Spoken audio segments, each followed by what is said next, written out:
Hey there, and welcome to the Model CityZen channel. I'm your host, Ashley Eileen, and today we're going to be talking about processing rejection. Now, first we're going to talk about it in terms of modeling, and then we're going to bring it more into the real world. So if you've gone to a casting and you got a sense of rejection, you applied for a certain role or gig and you weren't selected for it, we as models tend to take it somewhat personally, and I'm going to explain this from the perspective of the model and then from a product marketing perspective on the part of the designer or casting director.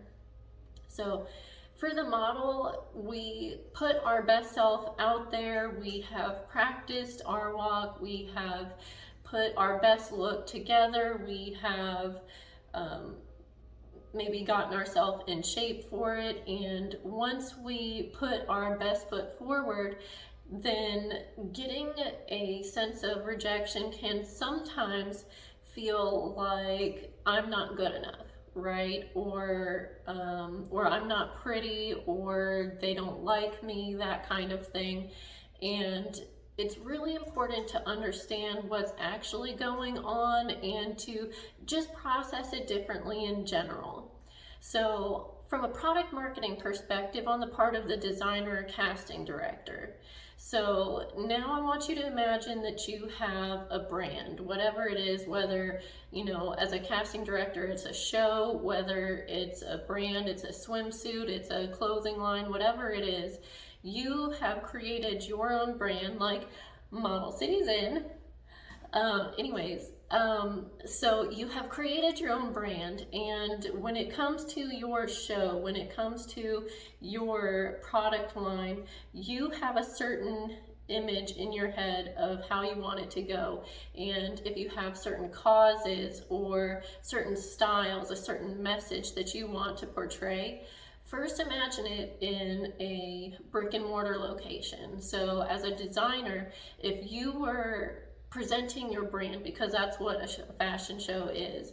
So if the presentation was in a store location, what you are doing is coming up with the fixture, look, color, design. You're coming up with the placement of product. You're coming up with, how do I present my product to get my brand, my message, my energy, my vibe across through this presentation, through these displays. So there's a lot of thinking that goes into it, and a lot of different kind of fixtures, mannequins that you select in order to portray the unique message that you are bringing across. Now bring it to the role that you are casting for.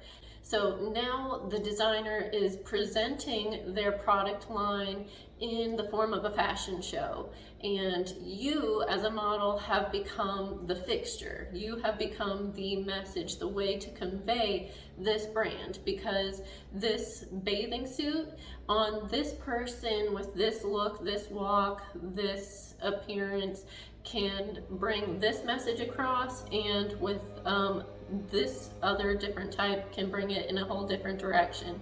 So in a casting situation, what they're looking for is they are embodying their own brand, and they might be reaching or seeking to empower a certain demographic. So they might look for a certain ethnicity, or if you are maybe going for a more high-end Vogue look, then it's something about the bone structure, the face.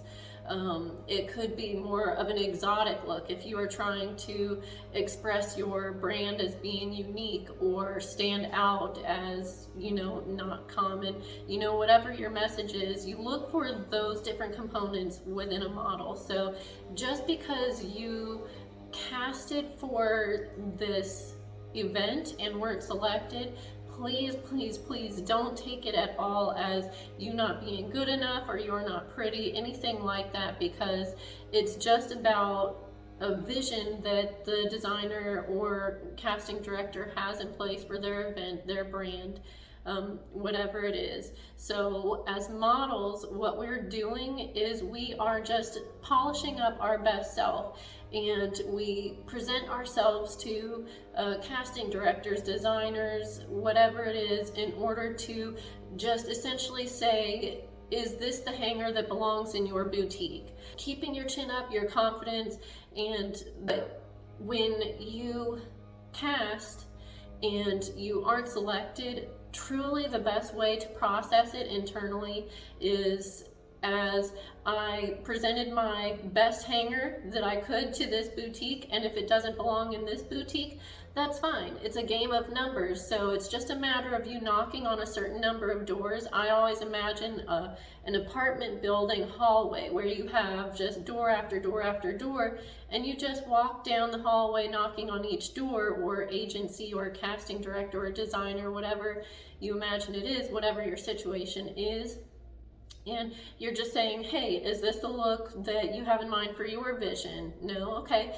Go to the next one. Is this the look that you have in mind for your vision? No? Okay. So if you process each rejection as, oh, I'm not good enough, or they don't think I'm pretty, or, you know, something like that, what it does is it takes a hit to your self-love and confidence, which is damaging in two ways. For yourself as a model, what makes a good model more than a look, more than a build, is having that confidence, because when you can own your brand with authenticity, that's what is inspiring, that's what's eye-catching, that's what transmits good vibes and provides a really healthy connection between people.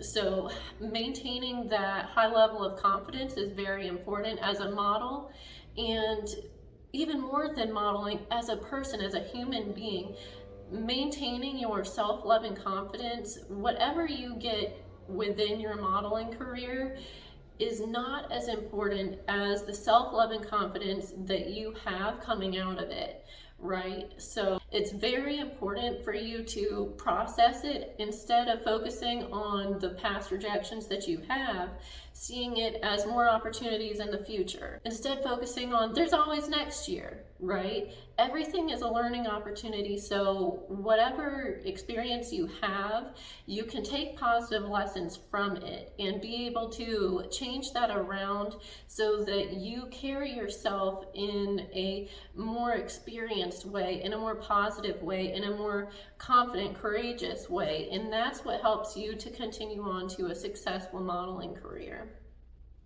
Now, facing rejection in real life and truly just in general, I'm going to tell you there's this phrase that I heard. It was something from a good friend of mine, Nightbird, that she was told. This was a very important quote that she was told, and ever since I heard it, it strongly resonated with me.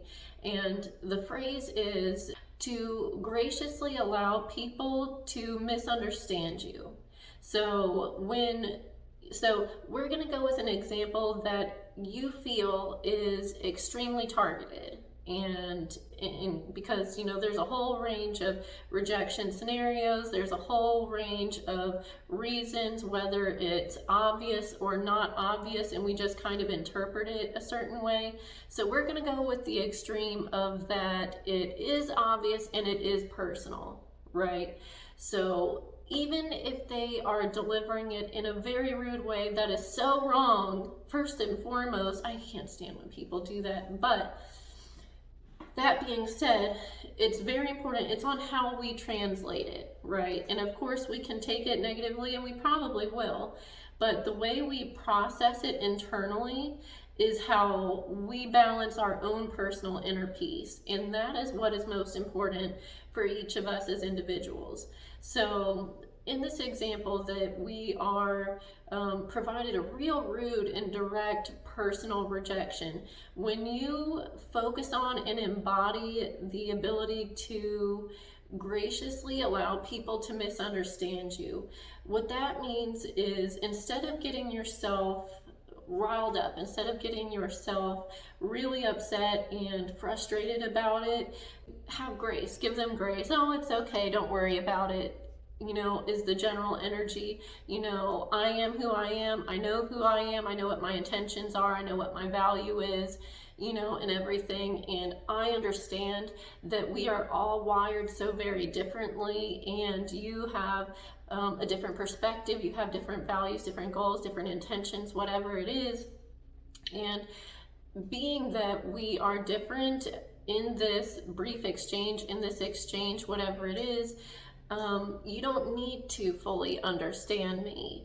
You know, I understand myself, I appreciate myself, I value myself, and just because you don't understand it the same way I do, that's okay. So really embodying that is truly paramount in being able to go through life, going through interviews, breakups, friendships that just kind of devolve.